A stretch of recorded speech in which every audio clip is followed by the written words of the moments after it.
Hello everyone and welcome to Semi Homesteading with Abby. Thank you all so much for tuning in to today's video. Today we're making some peach jam. I am very excited. We live in Colorado and it is like a big annual thing when the Palisade peaches become ripe for that year, and it is officially peach season. I ordered a full case of peaches, which is a lot of peaches. So I've already made 2 peach and raspberry pies. I made some peach popsicles, but the peaches are now getting to the point where they're going to get too ripe. Like they're starting to get some soft spots, and I don't want any of these beauties to go to waste. So we need to preserve them.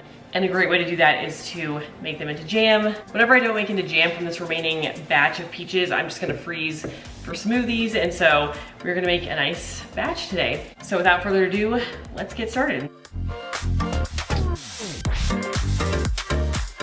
So as you can see here, I have a bunch of peaches. Now I made peach jam last year, and the way I did it was I peeled the peaches, cubed them, and then cooked them on the stove and mashed them a little bit just to get to the texture that I wanted. But I did have some strawberry store-bought jam the other day, and it was like completely pulverized, completely smooth jam, and I actually really liked that. So what I think I'm gonna do is leave the peach skin on because there's a lot of pectin in the peach skins, a lot of fiber in the peach skins. They're good to eat. So we're leaving the skin on and doing it that way, but first we need to wash the peaches.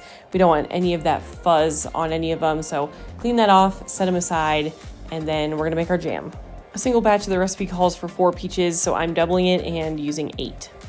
Okay, all the peaches are washed, so I'm just gonna cut off any soft spots that I don't want to include in the jam. I don't think it's a big deal if you do have some soft spots in the jam. It all is getting cooked down anyway, but I'm just gonna remove some. So I'm gonna quarter each peach, and again, we're leaving them skin on. What I was reading online actually says that the skin contains a lot of pectin, which is what kind of gels up your jam and makes it into actual jam, not just like peach soup.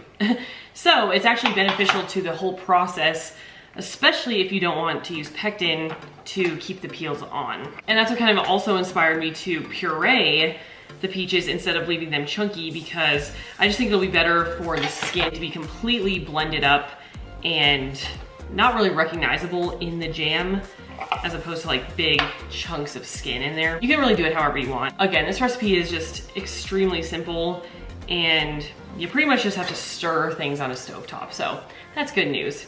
It's hard to mess up. I mentioned I made a couple pies this weekend, and let me just tell you, literally so easy and so delicious. I made a peach raspberry pie because I tried one the other day, and I was like, this is kind of an interesting combination. I don't think I've heard of like peach raspberry pies that often, so I decided to try it because those are like 2 of my favorite fruits.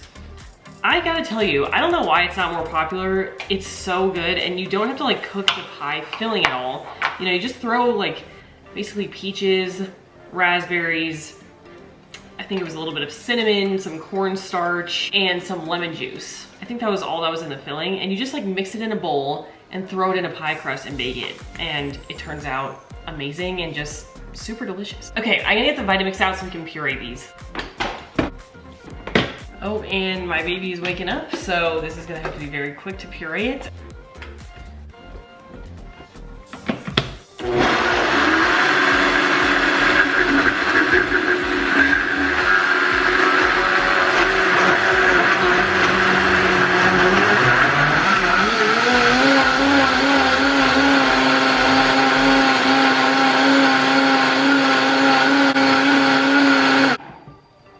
We have our puree. All right, now that our puree is ready to go, we're gonna take a heavy pot and put it on the stovetop over medium-high heat and add our puree into that pot. Then we're gonna add our sugar and lemon juice. Now, the ratios for a single batch are 2 tablespoons of lemon juice, so I doubled it to do 4, and then 2 cups of sugar. And again, I'm gonna double it, although I start with less sugar than I think I need and then work up.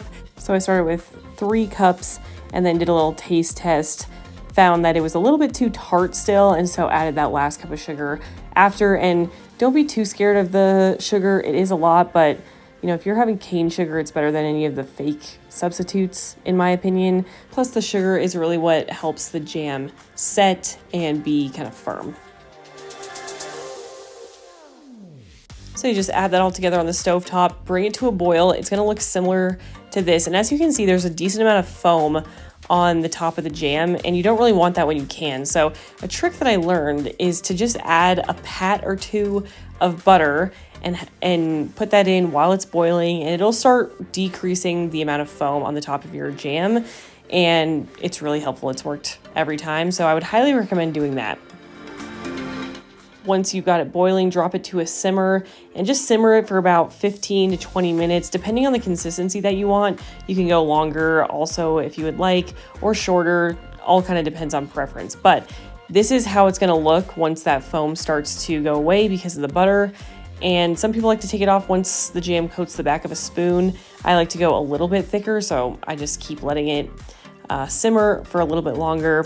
This is your friendly reminder to also clean up as you go. This is something I'm trying to improve, and I've gotten a lot better at.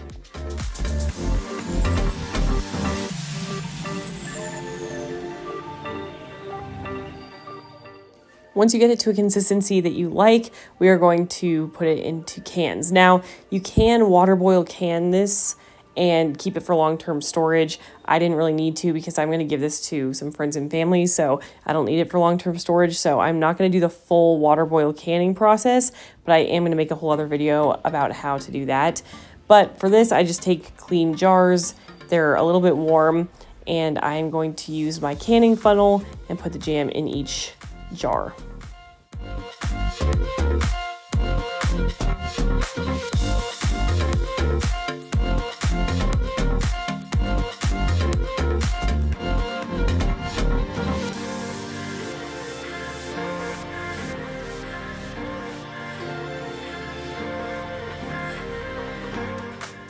Once you have filled the jars, just wipe off the rims to make sure they're all clean and place your clean tops on each jar. You can also put the rings on and let them cool down to room temperature.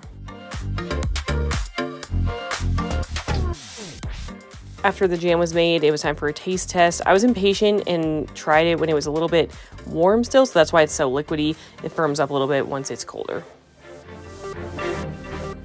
All right, I just finished that little snack. It was toast, almond butter, and then the peach jam on top, and it was so good. I would highly recommend that. Again, you can make the jam a little bit thicker or a little bit more runny, however you like it. But that is all for this week's video, and I will see you next week for the next one. Bye, everyone.